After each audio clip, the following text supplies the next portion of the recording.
3 ചേരുവകൾ കൊണ്ട് ആവിയിൽ വേവിച്ചെടുക്കുന്ന വായിലിട്ടാൽ അലിഞ്ഞു പോകുന്ന ഒരു ശ്രീലങ്കൻ മധുര കേട്ടോ ഇന്ന് നമ്മൾ തയ്യാറാക്കിയെടുക്കാൻ പോകുന്നത്.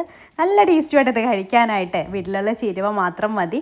വറ്റലപ്പം 1/4 കപ്പ് നല്ല തിക്കായിട്ടുള്ള തേങ്ങാപ്പാൽ എടുക്കുക. അതിലേക്ക് 1/4 കപ്പ് പൊടിച്ച ശർക്കര ചേർത്ത് കൊടുക്കുക കേട്ടോ. ശർക്കരക്ക് പകരം കരിപ്പെട്ടിയാണ് കേട്ടോ ഇതിൻ്റെ ഒറിജിനൽ റെസിപ്പീസിൽ. അപ്പോൾ അതില്ലാത്തതുകൊണ്ട് ഞാൻ ശർക്കര എടുത്തു കേട്ടോ. ഒരു 125 ഗ്രാമൊക്കെ ഉണ്ടാവും. അത് നന്നായിട്ട് മിക്സ് ചെയ്ത് ശർക്കര മെൽട്ടായതിന് ശേഷം അതിലേക്ക് 3 മുട്ട ചേർത്തിട്ട് ഇതുപോലെ നന്നായിട്ടൊന്ന് മിക്സ് ചെയ്തെടുക്കുക. പതപ്പിച്ചെടുക്കേണ്ട ആവശ്യമൊന്നുമില്ല, നന്നായിട്ടൊന്ന് മിക്സ് ചെയ്തെടുത്താൽ മതി.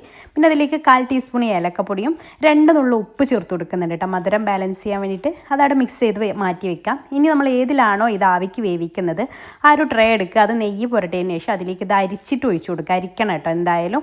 എന്നിട്ട് ഇതുപോലെ അലുമിനിയം ഫോയിൽ വെച്ചിട്ട് അടച്ചിട്ടോ അല്ലെങ്കിൽ ആവി കിടക്കാത്തൊരു മൂടി വെച്ചിട്ടോ അത് നന്നായിട്ട് അടച്ചിട്ട് സ്റ്റീമറിൽ ആവി വന്നതിന് ശേഷം അതിൽ വെച്ചിട്ട് ഒരു 30 മിനിറ്റ് മീഡിയം ഫ്ലെയിമിൽ ഇട്ടിട്ട് ഒന്ന് വേവിച്ചെടുക്കാം. അപ്പോൾ അതാ 30 മിനിറ്റിന് ശേഷം ഞാൻ തുറന്നിട്ടുണ്ട്. അപ്പോൾ ഇതുപോലെ അങ്ങനെ കുറച്ചങ്ങ് പൊങ്ങി വരും കേട്ടോ. പിന്നെ അത് ചൂടൊക്കെ നന്നായിട്ട് അറിഞ്ഞ ശേഷം ഫ്രിഡ്ജിൽ വെച്ചതും തണുപ്പിച്ചിട്ട് വേണം കേട്ടോ ഇത് ഡിമോൾഡ് ചെയ്തെടുക്കാൻ വേണ്ടിയിട്ട്. അതിങ്ങനെ കുത്തി നോക്കുന്ന സമയത്ത് ഒട്ടി പിടിച്ചിട്ടില്ലെങ്കിൽ കറക്റ്റായിട്ട് കുക്കായിട്ടുണ്ട് എന്നാട്ടോ അർത്ഥം. അപ്പോൾ നന്നായിട്ട് തണുപ്പിച്ച് ഫ്രിഡ്ജിൽ നിന്ന് എടുത്തതിന് ശേഷം കേട്ടോ ഞാൻ ഇത് കട്ട് ചെയ്തെടുക്കുന്നത്. ഇത് കട്ട് ചെയ്യുമ്പോൾ തന്നെ നല്ല സോഫ്റ്റാണ്. വെറുതെ ഇങ്ങനെ തൊട്ട് കൊടുത്താൽ മതി, അതങ്ങ് അലിഞ്ഞു പോകുന്ന രീതിയിൽ അത്രയും സോഫ്റ്റാണ്. പുഡിങ് പോലെയൊക്കെ തോന്നും കേട്ടോ ഇത് കാണുമ്പോൾ. അപ്പോൾ നല്ല ടേസ്റ്റി ആയിട്ടുള്ള ഈ ഒരു പലഹാരം തയ്യാറാക്കാത്തവർ ഒന്ന് ട്രൈ ചെയ്ത് നോക്കും. ഇഷ്ടമായി ലൈക്ക് ചെയ്യാൻ മറക്കല്ലേ.